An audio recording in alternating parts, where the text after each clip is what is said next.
What is up, everybody? Welcome back to WNBA Unsupervised. So we have an interesting drink right here. Give it to my man's here. Soda jerk, man. Let me tell you, this drink right here is dangerous. It's we mix it. It's mostly for a shot. You can do it with a shot. It just really is a soda jerk orange cream shot.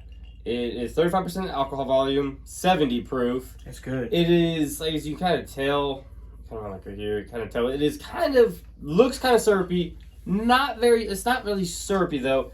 It makes for a great, just you want to pour a shot and take a shot of it. It's not bad. It has a nice bite. Like, I mean, it hits you. How much was that? $30. $30. That's actually not so that bad. $30 for, I don't know how many fluid ounces this is, but I did. 120 fluid ounces probably. But we mixed it with 7-Up. We did basically half. You can use a mixer, yes. So this is great, and you can mix it. And since it's cream soda, I figured clear pop would be quite good. Yeah. And as my man's saying, we took the shot, we sipped on it, we put it on ice, we chilled it and tried it, and it was the good. Shot, and then we was like, here's some 7-Up, let's mix it with 7-Up. And kind of basically half and half. We did half and half. Yeah, about pretty half much. And half. I mean, decent sized glasses. A decent sized glass, as you can see. Probably about filled it up to about there with the orange, and then the rest with the 7-Up. And let me tell you, it basically the 7-Up just kind of takes away the burn, the bite, or I guess you could say the burn or the bite. It's not bad. It's good. But if you like cream soda, you like just got a nice smooth, summery kind of drink. I'd say this is an 8 out of 10, honestly. I would agree with 8 out of 10. 8 out of 10. Also have root beer. It's very smooth. He was torn. He almost bought the root beer. I'm not going to lie to you. He was torn. I do like root beer, but it is good. Like I said, this would be a great drink. Sit out on like orange pop or like orange Sunkiss. It is. I like orange soda. It is very close to that with 7-Up, and it is. It gives you. Like I said, you 8 out of 10. It's I recommend. Very dangerous drink. It's very smooth. You don't really even taste the alcohol when you take the shot. Outside the fact that like the aftertaste gives you that soda, like orange soda taste. Like it's quick bite and then boom. It's a very small company that produces soda jerk. Yeah, when he texted me about it, I thought he misspelled something. I didn't even go front with you guys. I thought he was being funny, so I left it alone. I was trying to figure out, hey, what you want? I asked him, I was like, hey, you want to sample something on the... There's so many things that we see that we can sample and stuff like that, so I was like, damn, that's a tough one. He's like, you know what, I got it. And he said soda jerk. I thought he misspelled something. I'm going to keep it a buck with you guys. I thought he misspelled something. So I just left it alone. Yeah. And then he showed up, and it was soda. I was like, oh, it's a real fucking thing. Like, he got me. Like, good thing I didn't reply back, because I don't look real dumb. Like, real dumb. Real dumb. I mean, it's perfect. I mean, it's good. It's definitely a good, it's a very solid, smooth. It's not very syrupy like a lot of flavored alcohol is. So I highly recommend it. It is a little pricey because it is $30, but I'd recommend it. I haven't tried the root beer. I've had the orange cream soda before, or the orange cream, but. Like I said, I recommend it. I like it. I mean, 100%. Definitely going to be drinking on it later today. Pretty much. Ain't no lie. But getting into our sports talk, we're going to start with the Mavs and Timberwolves series. Game 2 is tonight. Yeah. Game 2 is tonight. Who are you going with in Game 2 real quick? Who are you taking? Game 2. Game 2 is really important. For my boy Tanner, I really want to say the Mavs, but I think the Timberwolves, they make the adjustment. And I think they even the series up 1-1, but I really wouldn't be surprised. Like, I really wouldn't go the other way. But so the Mavs did win Game 1, 108-105, and it was a banger all the way through. Back and forth. Back and forth. Well, it depends what Kyrie we get though, because Kyrie comes out feeling some kind of way about what Ant said. Ant said that he was going to take Kyrie, and I like that the young man is taking the challenge. But you don't hear a whole lot of people saying, "I'm taking Kyrie, bro." Like. And Kyrie, he didn't take it disrespectfully, but he used it as motivation, and you saw it in Game 1. Boy went off. He had 24 in the first half, and Ant looked gassed. It's like guarding. I compare it to almost guarding Curry because he's always moving. Yeah. And Kyrie don't need the ball. He's always on a swivel, man. And Ant found out it ain't no joke. It ain't no joke. Especially those handles, trying to stay in front of him, that what he can do. To be Kyrie also, Kyrie also settled the Mavs' nerves. He did. Because he came out a little jittery. Even Luke came out a little jittery, and Kyrie kept him in there. He kept attacking, getting in the paint, getting in that mid-range, and which was really all the game. It was there all game long for Luka and Kyrie, penetrating, getting into that mid-range, getting that floater. But you said the most important thing about Game 2. What Kyrie are we getting? Because I think Kyrie really is the most important piece in this series for the Dallas Mavericks. Because you go back to the OKC series, he never really had a game it where... was the epitome of play your role. Yes. Do what I need you to do, whatever is needed. You need me to play, defense and give spurts here and there. He did that. I'll do that. But I also think Kyrie was not like saving himself, but like because he's never played this many games before. It's been years since he's been It's the first time he's been this deep since 2017 with Cavs on the Eastern. Well, actually, it was with the Celtics. But he was hurt. He didn't play. Yeah, but yes, I think that's nose surgery or something. Nose. It was some type of injury. Well, it was facial surgery. I'm pretty sure it was his nose. But this is the farthest he's played, and the amount of games he's put in too during the regular season is the most. Yeah. And a lot of people, I gotta ask. There's been a debate. Is Luka and Kyrie potentially the best offensive backcourt in NBA history? I don't know if we can go NBA history. Potentially, could they be? Potentially. And where are they currently right now in the NBA? Currently in the NBA, I would say they definitely got to be backcourt. We're not talking like a big man in guard. We're talking. Because Luka's technically a guard. And Kyrie's obviously a guard. Yeah, they're up there. They probably could be the best. We said it last year. You got Tatum and Brown. They're both a small forward-esque, but, Yeah, they're both counted. Yeah, you will count, yeah. We'll say 3 through 1.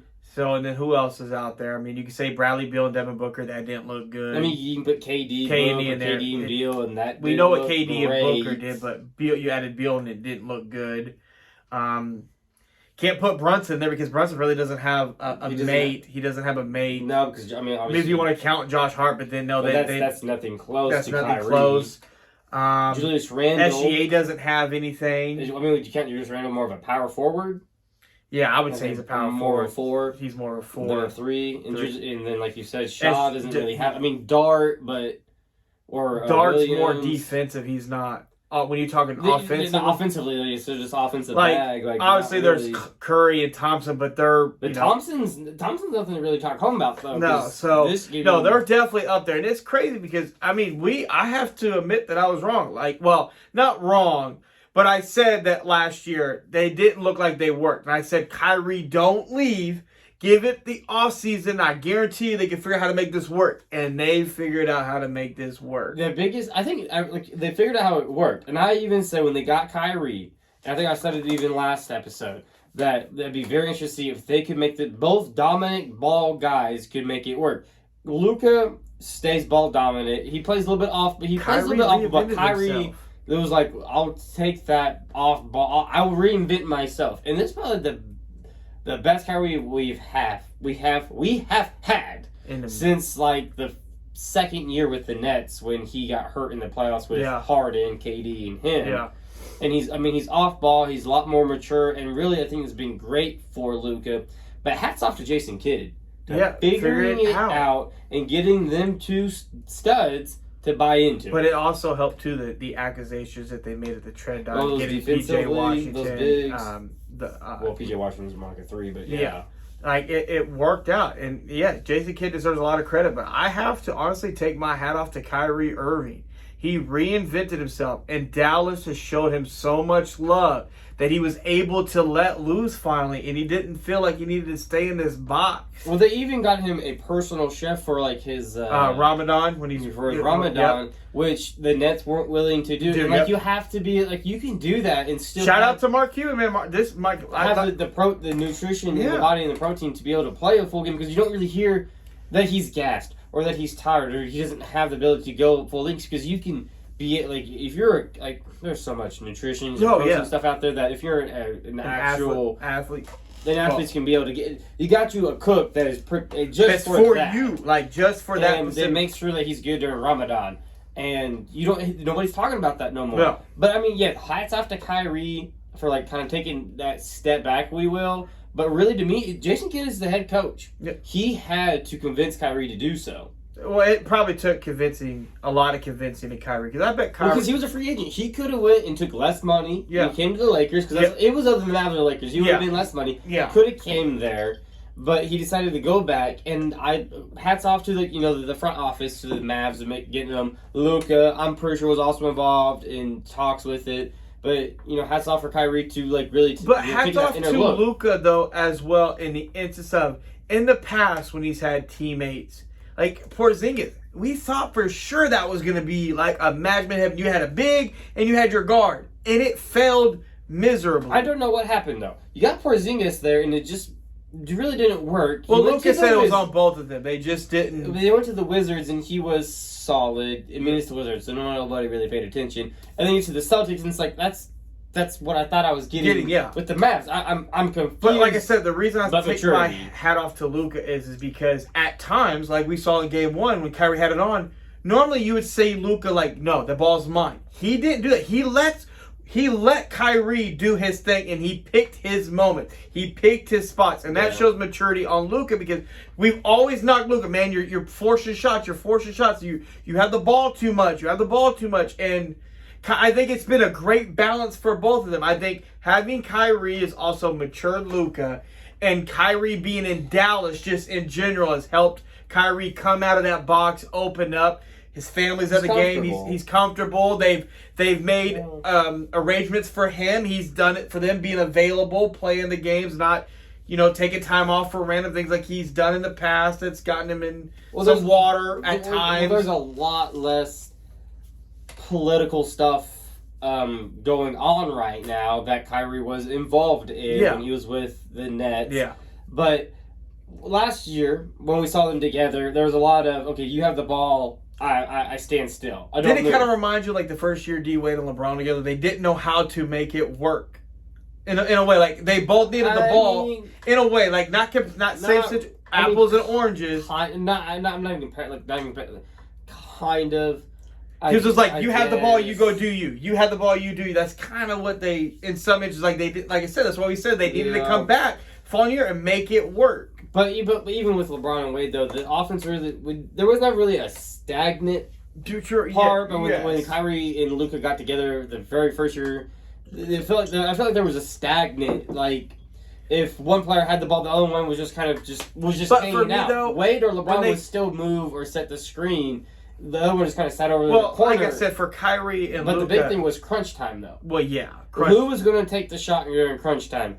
Clearly, that's Luka then, and now we probably would say Luka, but I think Luka trusts Kyrie enough to, like, whoever is really hot. But it's also good for Luka, though. He can finally look at the table and say, that dude... Okay, Kyrie. He's on that... That's literally what Kyrie said. Like, when you look at KD shaking a shot at Braun. Yeah. Saying, like, look at the guy, he taking that shot. But no, for Luka, he can look across the table now, and he has somebody that's... Well, I think Kyrie's also... on that level, or just... a lot of people have bashed Luka's... I don't know why, because he records triple-doubles, act like he's not willing to give the ball up to his teammates. But I think Kyrie has opened him up to assisting more, because he didn't really get a whole lot of triple-doubles last year, but Luka does the dirty work. He gets boards. He does. Luka's defense is Luka is underrated defensively, like, hellaciously underrated. He had big blocks in the OKC series. He has big box charges. He has got some big boards, too. But, like, he's willing to share the rock to his teammates outside of Kyrie. Yeah. They're open, he's giving it up. Like, he's trusting his teammates. Well, I mean, we were sitting there for, what was it, Game 2, the OKC series, and he was just dishing it to PJ in that corner, man. It's like, you're sitting there like, someone gonna guard that? Like, you're just lucky I wasn't on the court. I was looking at you like, I'm gonna hit you if you let him shoot that wide open one more time. Like, the dude was on fire. No. That left corner was hot. Wherever PJ Washington was shooting, whatever corner he was in, it was on fire. But it's been really great. Like I said, though, like, real talk, it's been really great to see Kyrie back at this, and he's even said at times, I've had to hold back tears during this because it means so. It means a lot to him. But like I said, he's comfortable. But back to the game, obviously. Minnesota lost game 1, and the one problem I have, I would say, is Ant shouldn't be shooting 12 threes a game. He shot 12 threes in game 1. You're not Curry. Well, they packed the paint. Well, I heard too. They packed it. Their defensive scheme for Dallas on Ant is kind of like they did in LeBron in 2011. It's more a lot of people around him force him to shoot. More like Giannis. More like kind of put a wall in front of him. Yeah, you're not getting to the basket. Because We're going to force you to be. It's not really like when LeBron went against the Spurs the first time in the finals, where we're just going like, really, let's take that three. No, because Ant is a very capable 3-point shooter, but he's a lot better. He's very much early Wade than Wade. Well, you saw in game 1, they had Derrick Jones here, and then they had the guy that so that's what he went to go. It was elbow to elbow defense. Like they didn't let him have it. So it was only a 3-point game, and he didn't have his best game. Cat had a decent game. McDaniels had a great game. He did in the first half. First half, yes. He definitely cooled off in the second half, but he also hit like 5 threes. If there give me 2 things for game 2 for Minnesota to win this game. 2 things. Well, first, I would like to revert back because we gave a lot of love to the Mavs. Okay. The Timberwolves, they did beat the defending champions. Yes, they did. Nuggets. So let's get love to them. They got it done. In game 7 in Denver's house. And came back from a 20-plus point deficit. It was the largest comeback in Game 7 history. Yeah. I know you don't like to hear this, but think about the last 2 games you saw from the Denver Nuggets. The worst loss by 45. By 45 in the quote-unquote for an MVP in NBA playoffs history, which besides what, and then Game 7, you blow a 20-plus point lead. At halftime. Like, that's tough. That's tough. You talk about getting out-coached and outplayed at home in obviously not mile high, the stadium's not called that, but in elevation. Boys are gassed. Minnesota is not high in elevation. They are gassed, and I tell you, they got a lot of love. They did. They had to overcome a 20-point deficit, and they got them. So a lot of love. And Ant, Cat, but Gobert, they showed up. They got the job done. They did again. Again, I'm not a big fan of Gobert, but in game 2, for them to get it done, Cat has to stay. Cause I even said, for them to win, Cat has to stay available and be the X factor. And I felt like that game, Cat stayed available and was an X factor. It was a collective comeback from 20 points. And Ant had himself an Ant-type game. I don't expect Ant to not score 25-plus points. I'm expecting Ant to drop 30. Yeah. I think Ant go out and they're going to be fresher, I feel like. Well, they were tired. You got to think about it. They played 7 games. Yeah, that sucks. You dropped game 1. That sucks. That's that's lame excuse. But even Kyrie even said, the legs were barking at them. So I guess I'm saying, Well, and he said in the interview, he goes, "We were probably tired." He goes, "No excuse, but we were probably tired." They were tired. But Cat has to stay available. Cat can't get in foul trouble for one. Because for me, for the Timberwolves to beat the Mavs. Well, it's a completely different offense they're facing from what they faced in Denver because Mavs don't have a big man like Joker that's going to do. No, but they spread you out. But they got bangers. They got high flyers. they come do. In and they got the alley-oop. So, but you asked me to give for the T-Wolves to get the win in game 2. Who I think they're going to take it. Cat's going to stay available and he's going to be aggressive and get his ass in the paint. Don't settle for threes. Take them because he can hit them. He's the best big 3-point shooter. Yeah. He's won the 3-point contest last year. So get in, but take them when they're open. But get your big ass and bang in the paint and get those boys to play defense. And then when they collide, hit Ant, hit your guards out there and hit the 3 ball and go. And Gobert is going to have to play better defense. Yeah. Okay. Ant's going to have to be Ant-Man, like what we're expecting him to be. Ant-Man's what everybody's starting to call him. So Ant-Man's going to have to be Ant-Man. Yep. And Cat is going to have to stay available on both ends. I'm expecting that's double-digit rebounds for Cat. Like he needs to be double-digit. It's going to be double-double. He's got to because I don't think he had a double-double in game 1, did he? I think he only had 8 rebounds. I'm not sure. I'm not 100% sure. I didn't take that bet. You didn't take that bet? Ant fucks me up, but he didn't get 18. He only got 17 points. Let's see. Wow, Ant had 11 rebounds in game 1. But he only had 16. He only had 19 points. So 19 that's points. Not going to get it done. Out of him. Yeah, that's. I'm expecting something pretty similar for Ant, but for Cat, Cat's going to stay available. Like, that's point blank. Let's see. Let me go to the box score. Hey, Gobert's just not going to be Gobert needs to not be a liability, in my opinion. So, Cat only had 16 points and 7 rebounds in game 1. He was 6 of 20 from the field, 2 of 9 from 3. Cat's going to have to be better. Like I said, Cat has to get down in the paint. So think about this. Cat played 34 minutes. Ant played 41. He was 6 of 16, 5 of 12 from 3, 11 boards, 8 assists, 19 points.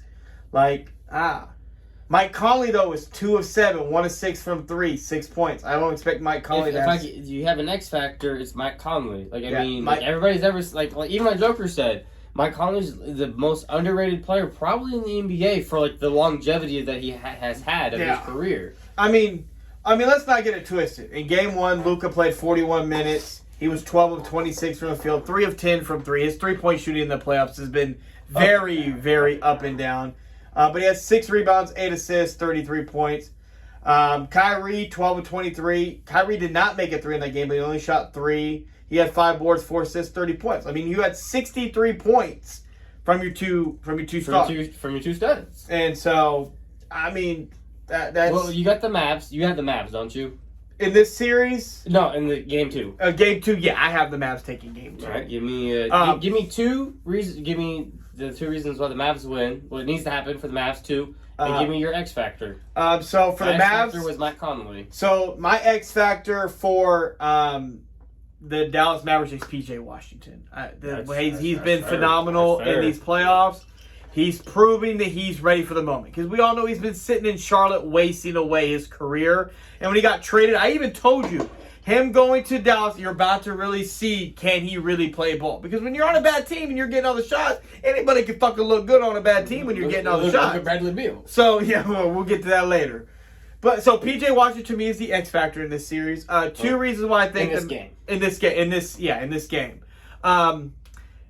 The 2 reasons why I think the Mavs will win this game. 1, Kyrie. I think Kyrie, he wants this. This is something that means a lot to him. I expect him to have a big game. Okay. And then defensively, I think it comes down to their defense. They're elbow to elbow on Ant. Cat, they're going to try to get the Cat in foul trouble because they know he jumps. He doesn't stay on his feet.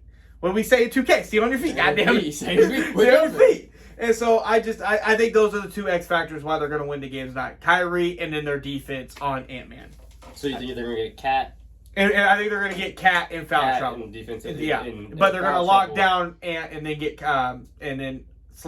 get Cat in foul trouble. So I mean, it's going to be a great. I think we're only getting one really great finals in the conferences. I think this is going to be a great finals, potential 7-game finals. Over in the East? Man, there's some things we need to talk about. So I'm going to turn it over to you, Game 1, because you had a lot to say about Game 1 between the Pacers. Real quick, hold up, let me get Game 1, the Pacers shit the back in bed. I know they're inexperienced, and that's what happened. They shit the bed in Game 1. You can't be up fucking 3.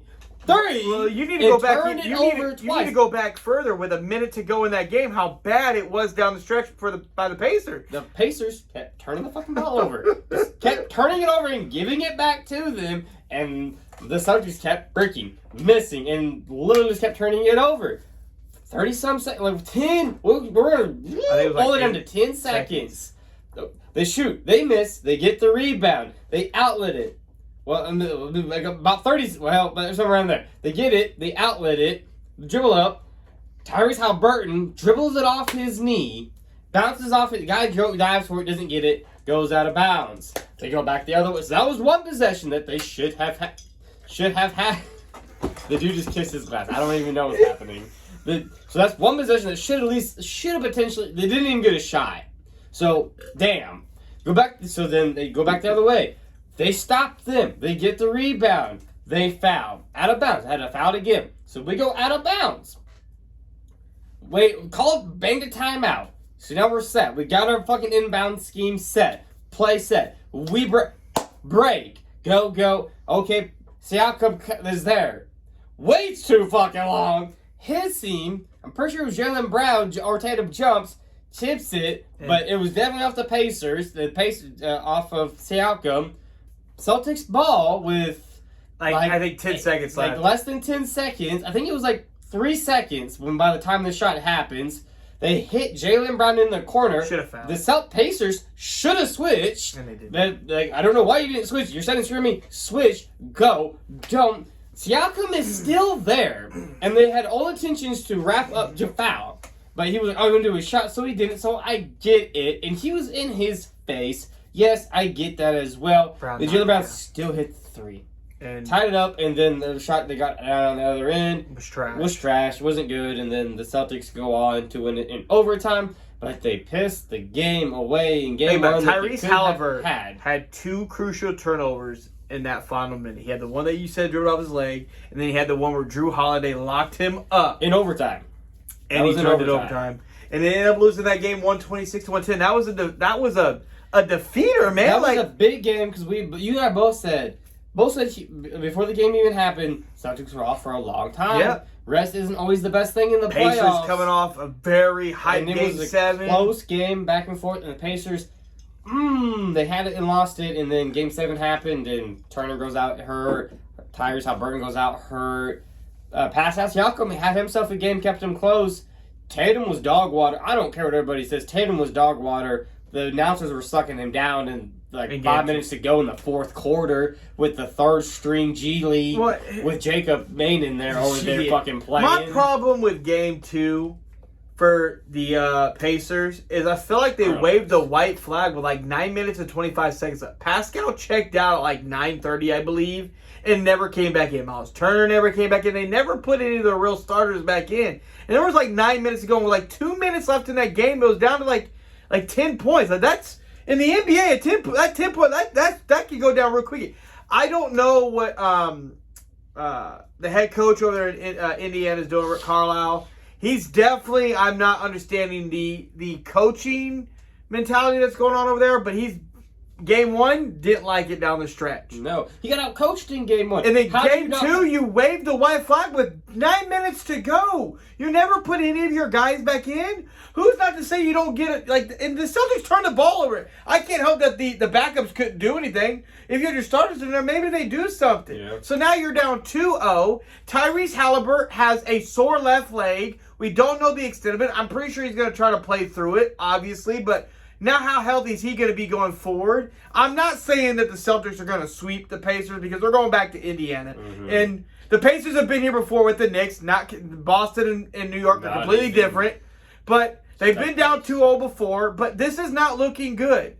And you're going to look back at this series if they do get swept. And you're going to look at games 1 and 2 of why they lost this series. Both of them. You're looking at game 1. Game 1, more importantly, yes. They should have won game 1, which would have been huge for the momentum and for their confidence. Now that they are going home, role players play better at home in the playoffs, like everybody says, and I do agree that role players play better at home. The Pacers are going to be better. You're going to have your fans behind you. And would I be surprised if Pacers snag game 3? No, because it seems like the Celtics usually drop game 3. Well, normally it's game 2. This year it's been game 2. Should have been game 1, though. Well, it should have been game 1.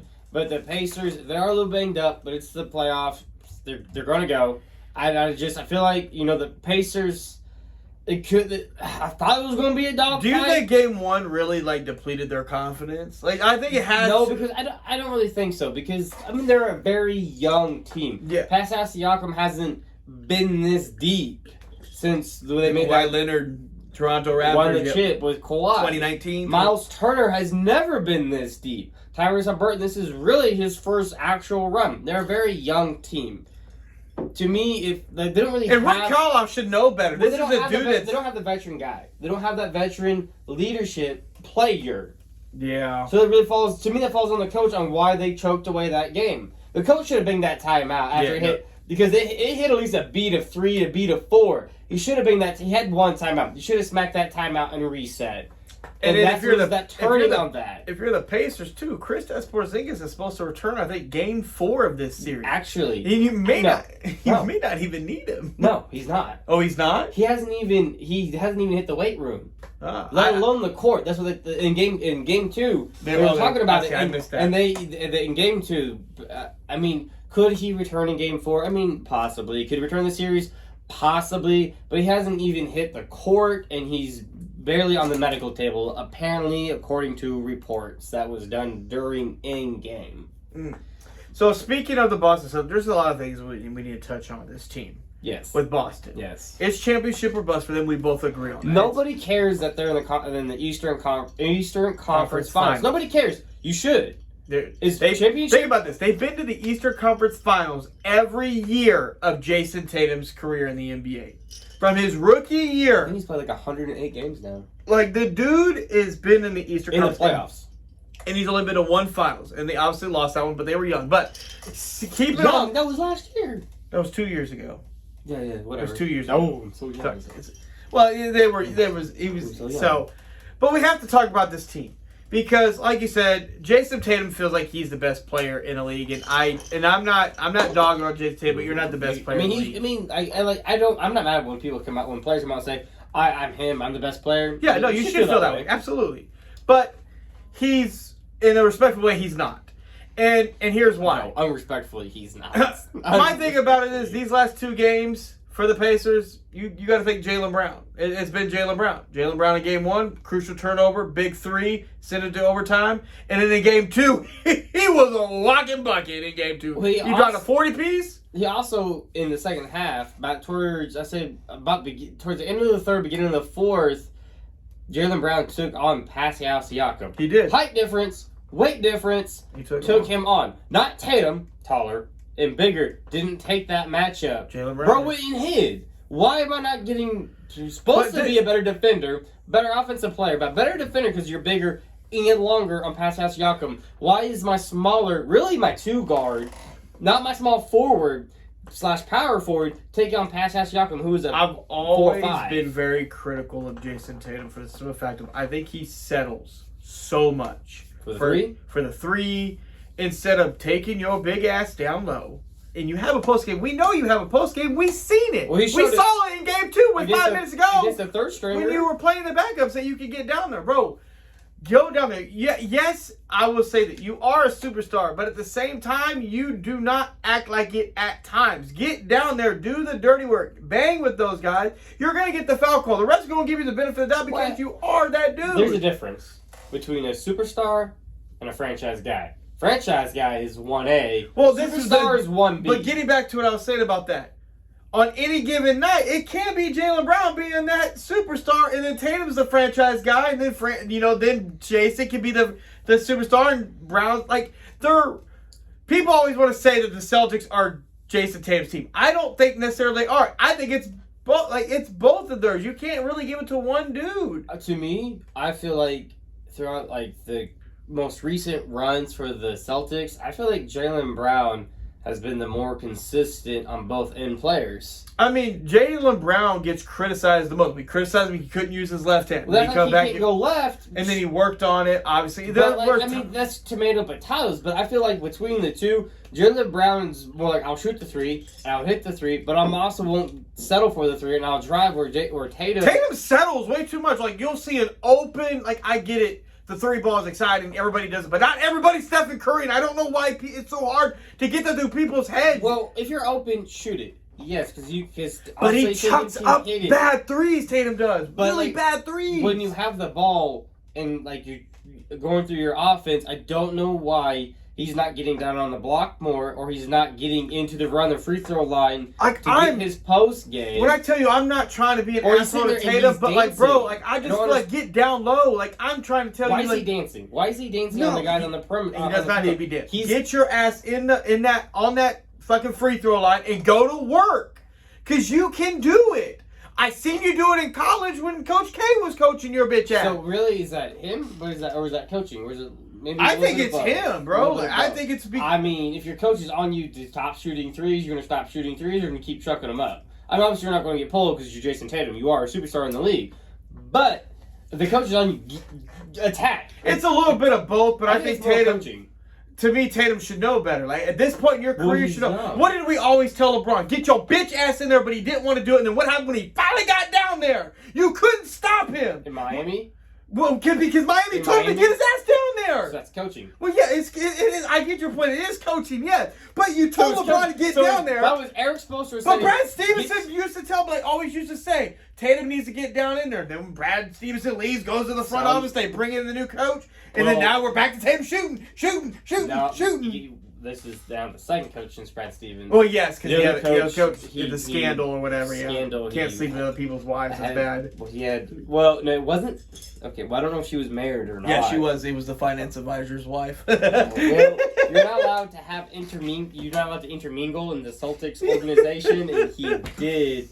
And so he got fired. He got fired. Now he's in Houston. So he's down in Houston, baby. But they managed to get a no-name coach, a no-name guy that wasn't a big name, and he has to the Eastern Conference Finals. He's done great again with this roster that Brad Stevens had, and I was obviously made some trades for. They got Drew Holiday, big. That's a. You got Porzingis, who we were like, oh, okay, like a little to nothing in my opinion again, but overall, bad. Boston's. I'm not saying Boston's had a cakewalk to the Eastern Conference Finals, but the East has been very subpar. It's been hurt. It's been hurt. It was really funny to me. LeBron in the East. Oh, the East is weak. The East is just so weak. Look at the West. LeBron goes to the West. Look what we got to go through in the fucking West. You look back at the East. It's still the same. He's kind of weak. With a lot of injuries. Well, a lot of people are going to say, well, so all right, let me get your opinion on this. So Celtics didn't have to go through the 76ers and Joel and Maxey. Nope. They obviously took out the Heat, but without Jimmy. Yep. And they went through the Cavs. There's no other team. Yeah, it's the 76ers. I mean, okay, the Bucks. They didn't have to go through Giannis and Dame. Nope, Dame was pretty much hurt. Think about everybody that was hurt. But they were hurt though. I mean, Giannis was hurt going in, and the Dame did get hurt in the playoffs, so they didn't have to go through the. We would say it's the Celtics, Bucks, and the Sixers are the three best teams in the East overall collectively that have superstar power. Yeah, they didn't have to go through any of them. No, they didn't have to. I mean, yeah, Donovan Mitchell, sure. Garland, sure. But, like, it's the Cavs. They're not there yet. They're not there yet. And they fired their coach, so who knows where they're at. We're not there yet. Well, they fired their coach. They fired their coach, so we don't know where they're at. So, we'll get there. They did. That in, balled it up, push it back down. We're not there. We're still on Boston. They didn't. But, so they had a very cakewalk there, which you should, though. You're the number one seed. You should have a cakewalk to the finals. You have the number one seed. The only injury they had is Porzingis, and it's really not... That's not really a surprise. It's not... Well, it's not a surprise because Porzingis has had a history of being hurt, but he's on a team where necessarily doesn't affect them because they're still going. They're supposed to be in the Eastern Conference Finals, but they're supposed to be in the final. Well, it's title or bust. Like, no one cares they're here.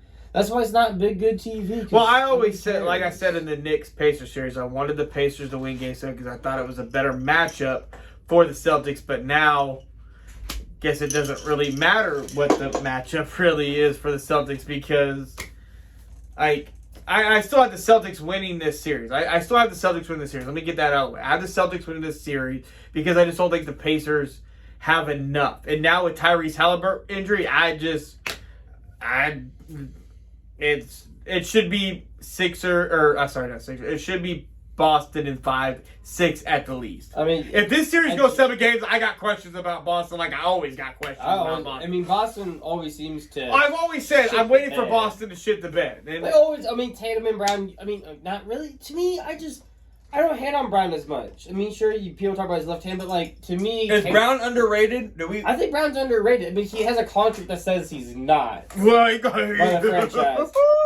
But Tatum is the franchise guy, while Brown is number 2. And but at times he's definitely the number fucking 1. In the playoffs, in crunch time, it seems more often than not Brown has done it on both ends, or definitely has done it on one end, while Tatum has struggled, even though the narrative is trying to push Tatum. Bringing this back into the circle, who do you have winning the Game 3 between the Pacers and Celtics? Give me the Pacers. Okay, so give me 2 reasons why the Pacers are going to win Game 3.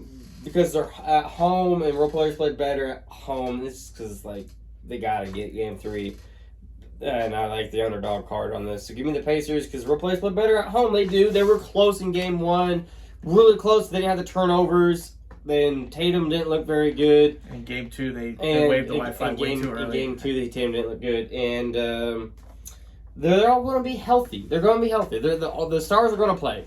Tyrese is gonna. He's gonna play. He's gonna play. They're not going to be healthy, but they're going to play. Yeah. So that's why I got the Pacers going. And so why do you have the Celtics winning Game 3? Hey, why you gonna do me like that? Because I'm torn. Like I know. Like I wanted to pick the Celtics, but I'm like, you know what? Fuck it. Give me the fucking the other team. The reason why the Celtics are gonna win Game 3 is the Pacers seem to be banged up and loss of confidence, and two.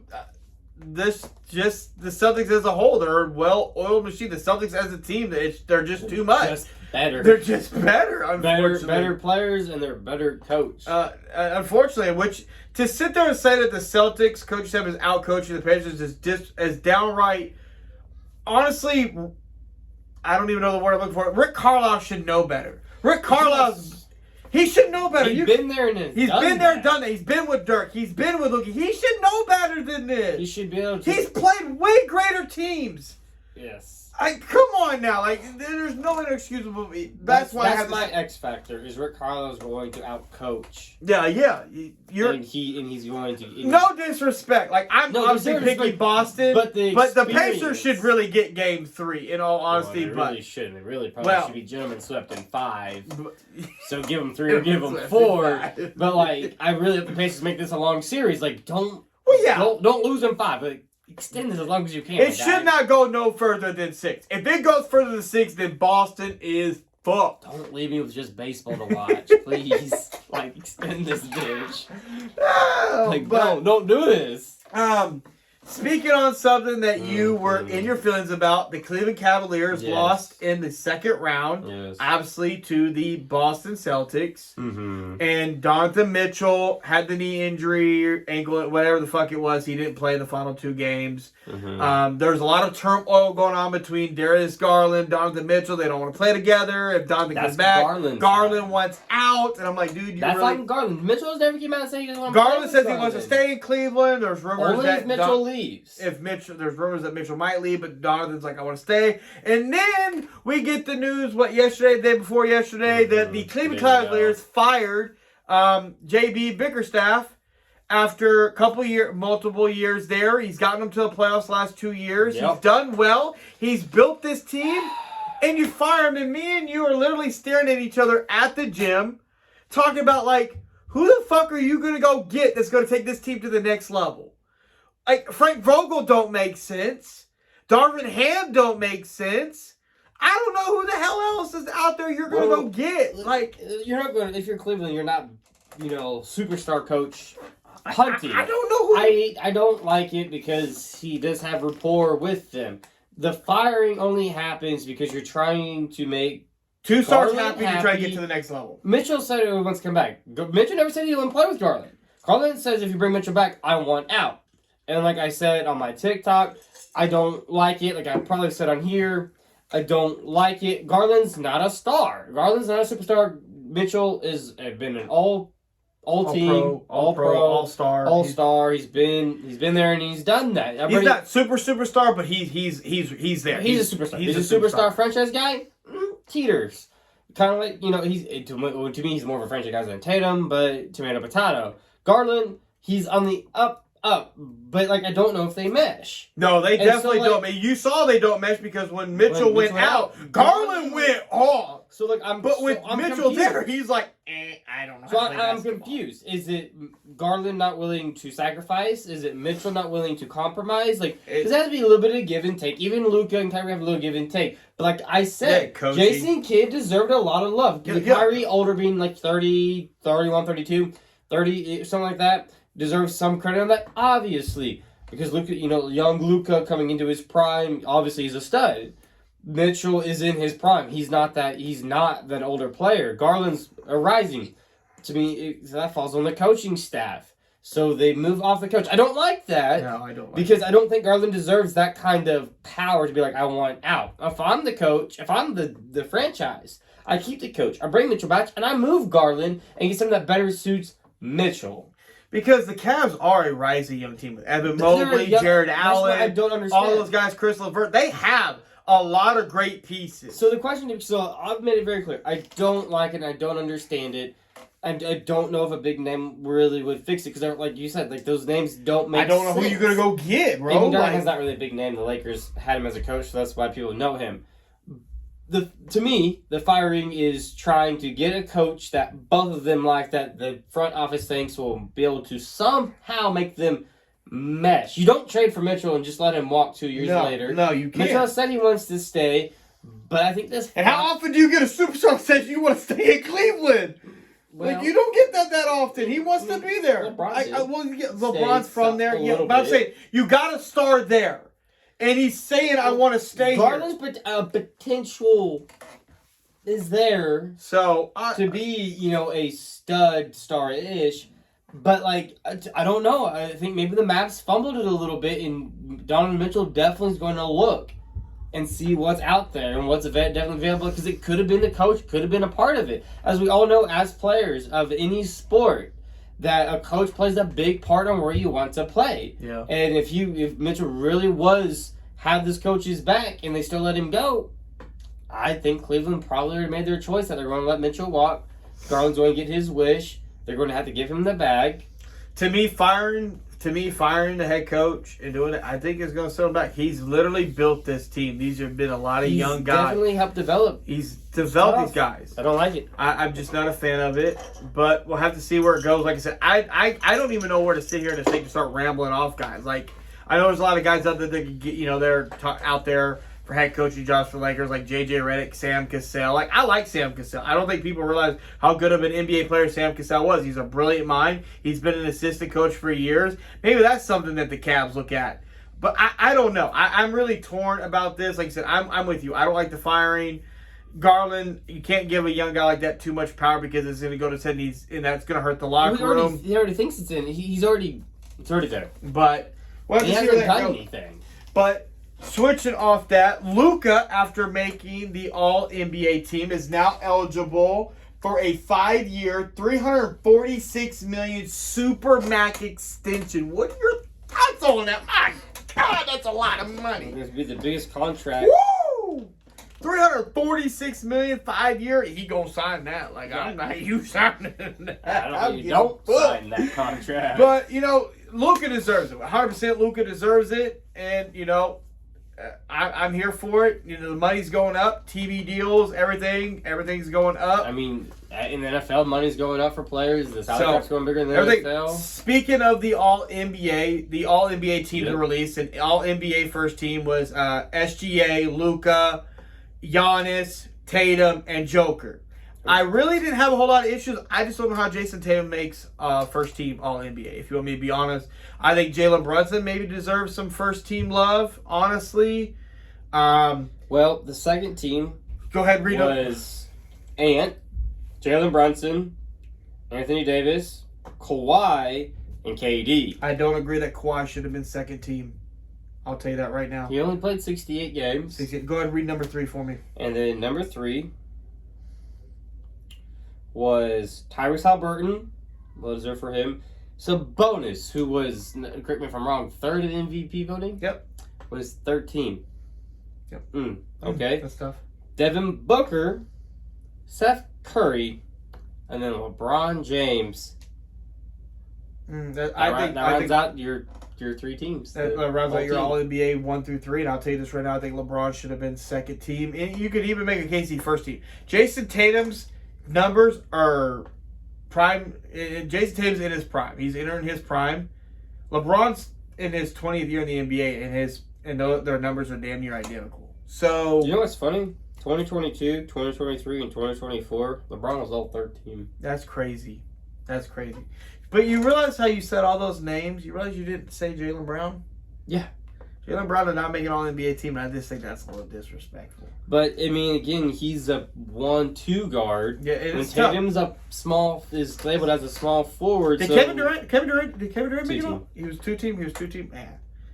He was second team. That's... Because the second team was Ant at shooting guard. I'm going to keep it a buck. I'd put Tatum down on maybe third team. Anthony Davis labeled as a power forward. Kawhi at small forward. And then Kevin Durant made it at power forward. So I don't really understand this position list. Like I said. No center, quote unquote, center made all team. Yeah, I just. Well, Joker. Joker was the only center that made it, and he made first team. And I'm not gonna argue that too. He should have been there, but Well, he's the only center. Tatum, I don't think he should have been first team. I think Kawhi, I guess you keep him at second. LeBron, I just think LeBron should have been second team. I don't think he should have been third team.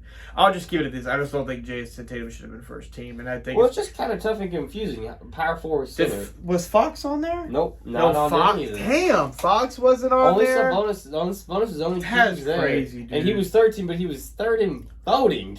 Yeah. Third in the MVP voting. He's third All NBA team. You know, he's pretty sure he got labeled at power forward. But that like I said, that's your All NBA 1 through 3. Like I said, I'm not completely mad at it. There's a lot of guys I would shuffle around on it, but it is what it is.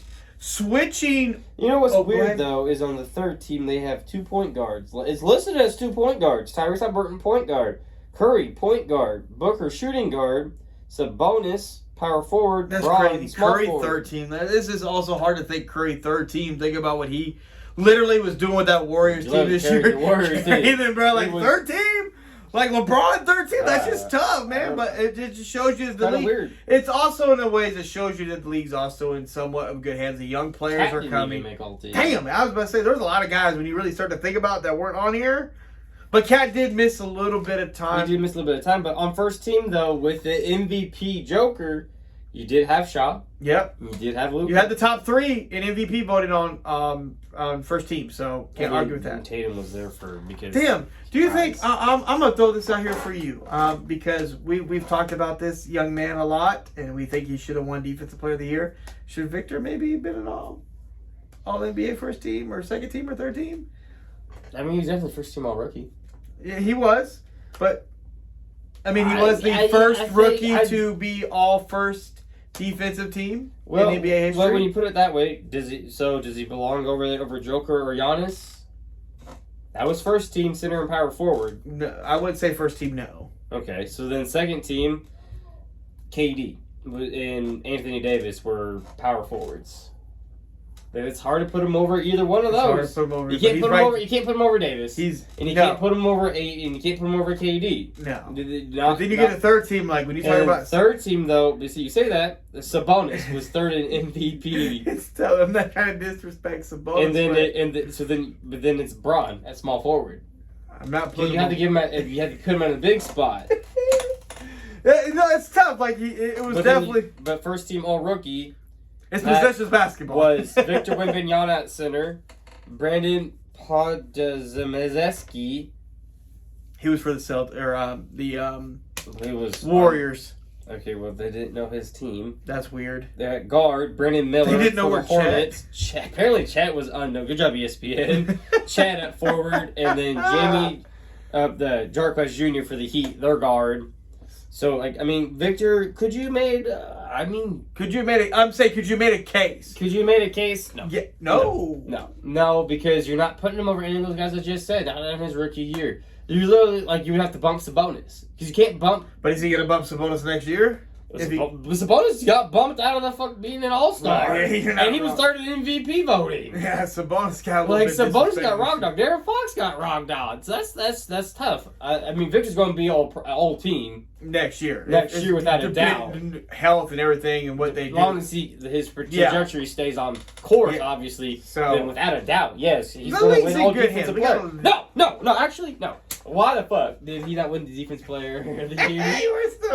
We're going to you're not wrong. I was on this. I know we're going to be exposed by a guy. I don't understand. I need the voters. I'll tell you this. I need to know who's voting on this. I don't know the criteria. Let me vote. I'll give a better vote than these so-called voters. My thing about the voting we need to change the votes. It needs to be like president. They changed the criteria way too much. No, the voters got to have a 4-year term limit. I'm telling you guys right this. If you disagree that you don't think that Victor should have won, pull up Rudy Gobert's defensive stats and pull up Victor. Rudy beats him in nothing. Not a single thing, I don't think. Not you don't want to do any of that? Don't do any of that. Watch the game and listen to the announcers say that Rudy Gobert is a really great secondary help defender. Or just watch a 3-on-1 fast break and watch Rudy get dunked on and watch them pull it out on Victor. We're not doing that. Back out we go.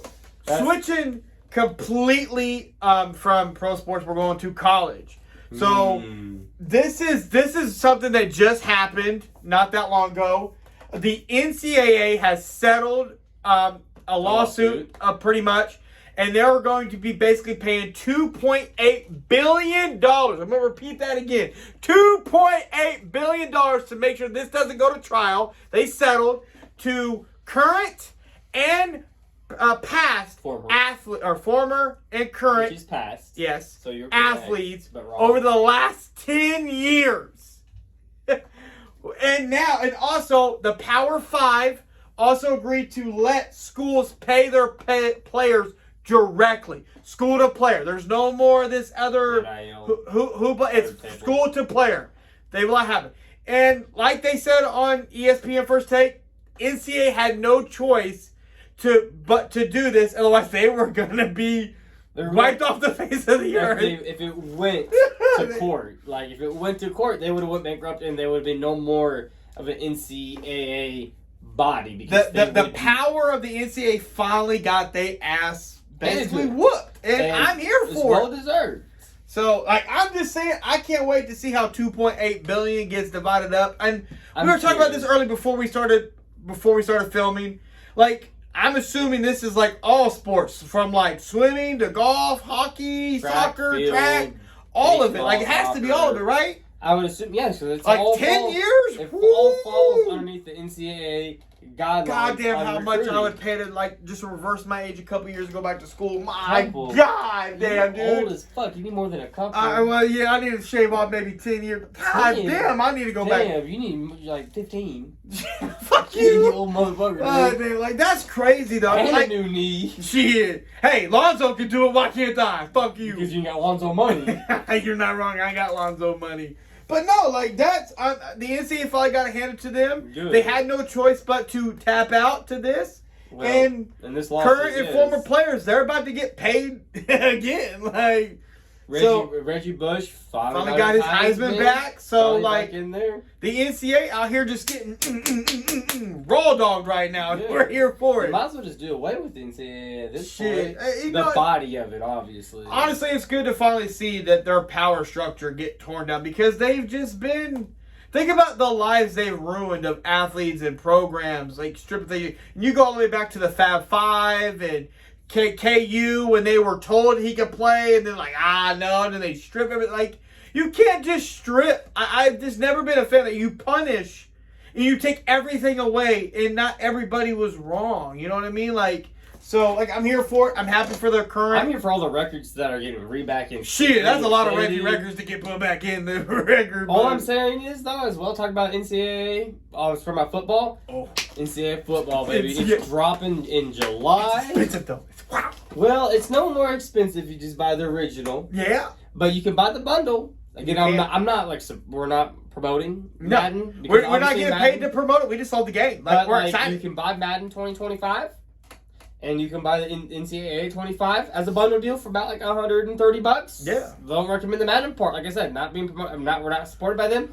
Fuck Madden. Honestly, it's trash. Madden's trash. Been trash for a couple years. But the NCAA, I'm hella excited. Bro, a buddy of ours is upset because they don't have the mascot in it. I'm a little bummed. But when you see the graphics, man, oh my god, bro. I hope so. Woo! Obviously, I'm speaking for my buddy over there. We're gonna buy it. We're gonna play it. Yeah, you can't. The last We've been waiting so long for this. And they're gonna have their names on the back, and how long we've been waiting for this. And we're finally gonna know who we're playing as. It has 3 pro athletes as the cover. Yeah, we got Quentin Evans, Travis, and who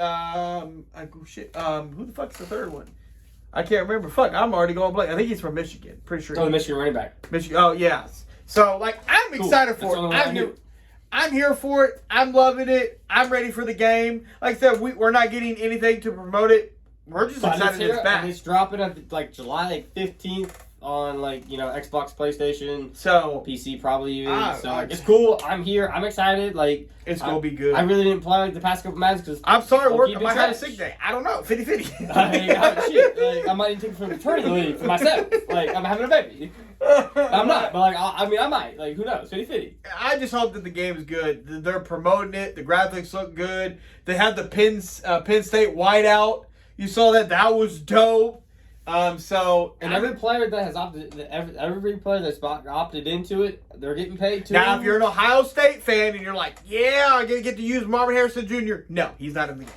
Well, he's not in the game. But speaking of Marvin Harrison Jr. though, so the reason why he has not signed that agreement or whatever for his player like NFOPA. something. Is it not? It's not Fanatic. Well, it has to do with Fanatics. So in college, Fanatics has came and offered these up and coming stars a deal for a card deal where you'll get paid. Yep. And everybody's jumping on it. But Marvin Harrison Jr. didn't take the deal. Nope. But apparently they're trying to say he did. So it's a 4-year deal and it was a sophomore. So he can't sign with God damn, I wish I knew, guys. I'm sorry, but he can't sign the contract to be able to have his jersey made. Yeah.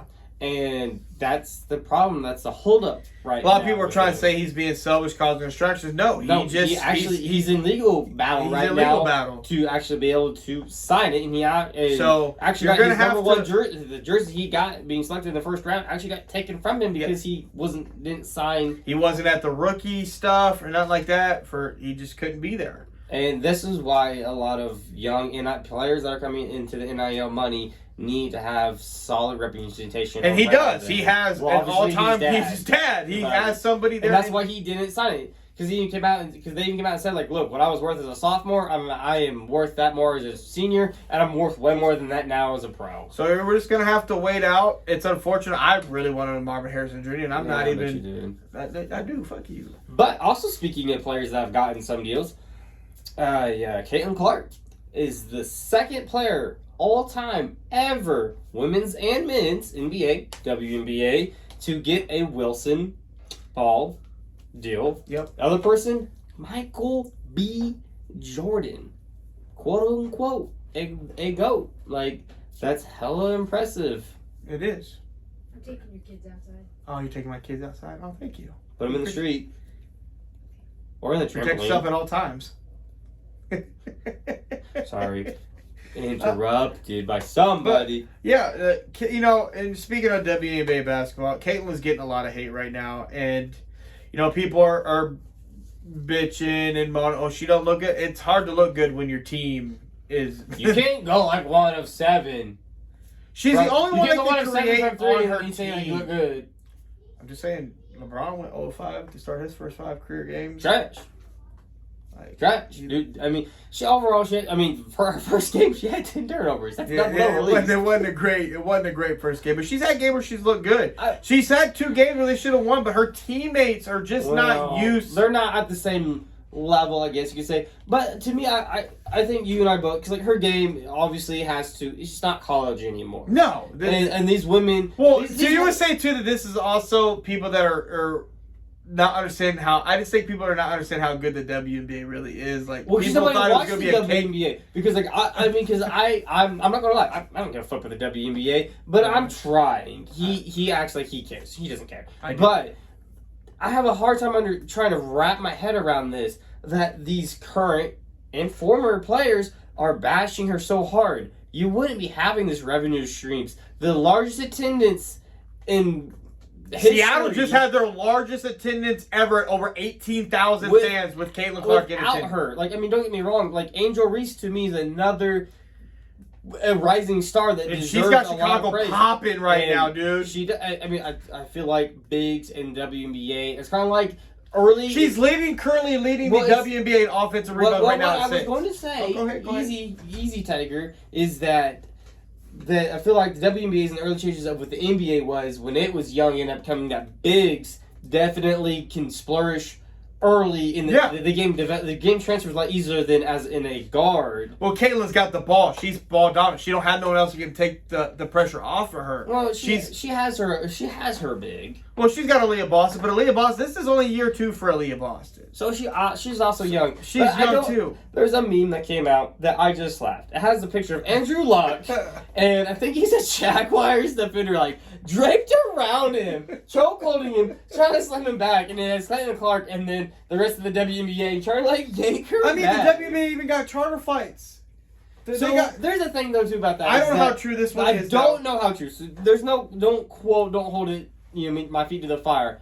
But supposedly the players, because you only got charter flights for 2 years. It's only for 2 years that they're guaranteed this. You can have this increase in pay of X amount of dollars, or you can have charter flights. And supposedly they chose. They chose the charter flights. Like I said, don't know how true it is. Now, I don't know. Me personally, knowing how much WN players make, give me my pay raise. I will fly commercial.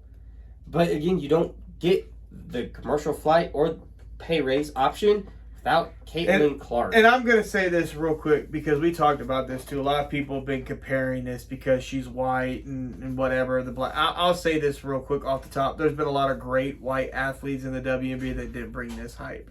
And I get it. Every time there's something like this, it's always a race thing, and it's sickening. I'm disgusted by it. I don't understand. You don't control what color you're born as. I'm sorry, you don't control that. I can't help that, and I'm not here for the whole race thing. But like I said, there's been a lot of great white NBA players, and I'm going to go throw one out. Breonna Stewart was a 4-time NCAA champion in college.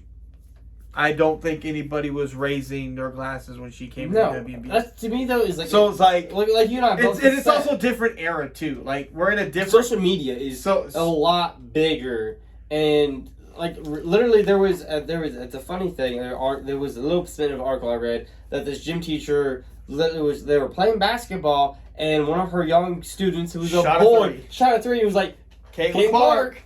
Like it's like we're in a different era. Like and that's great to see. And we've always keep saying, I just hope the WNBA doesn't fumble this. And it's not even just Caitlin Clark. It's all the other rookies that came in too. Like Angel Reese is a fucking stud. I love Angel Reese. She's tough, grit. Like she has the whole package. But it's just not the rookies though. No. It's the actual cemented stars they have.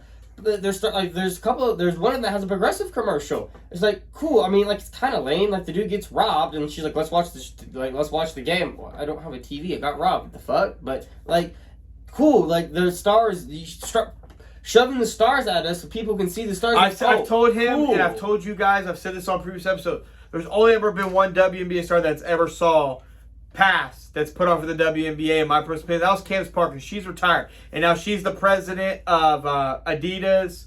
I think it's Adidas basketball shoe and stuff like that. She's the only one that's ever put on. She's out there in the public on the ESPN. Well, you have Sue Bird. She's been out. She's done on ESPN and stuff like that. But now they got their own. That was way past the prime when she was like on a walker going. But like I said, I'm just here to tell you guys this: just keep supporting it. Like you said, buy the league pass. It's not that expensive.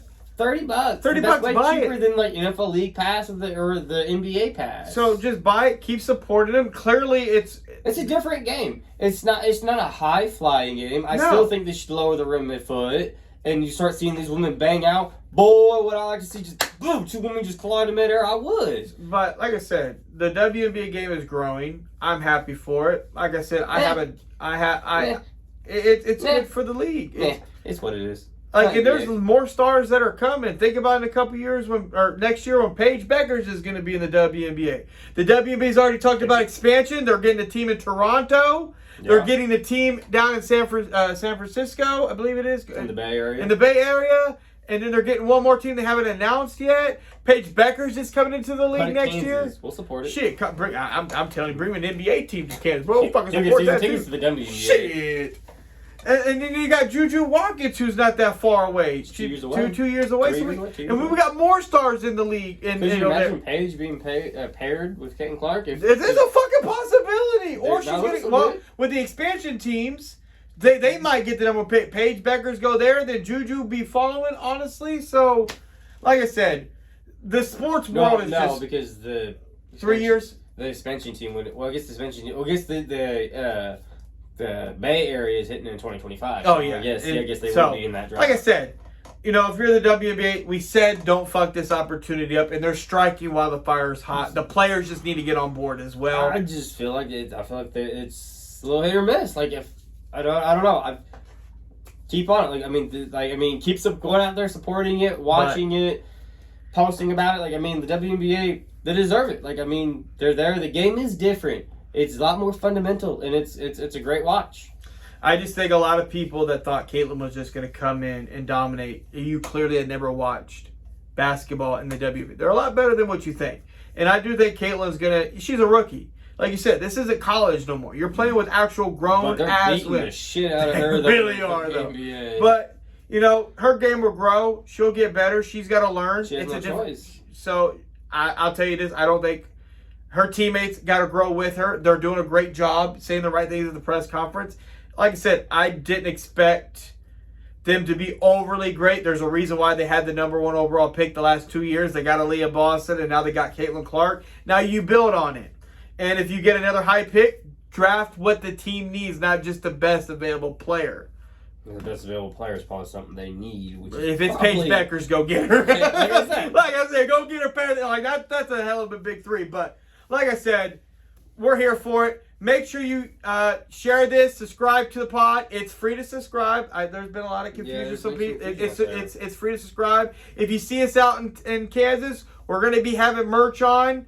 So, like I said, subscribe to the pod. We appreciate you guys.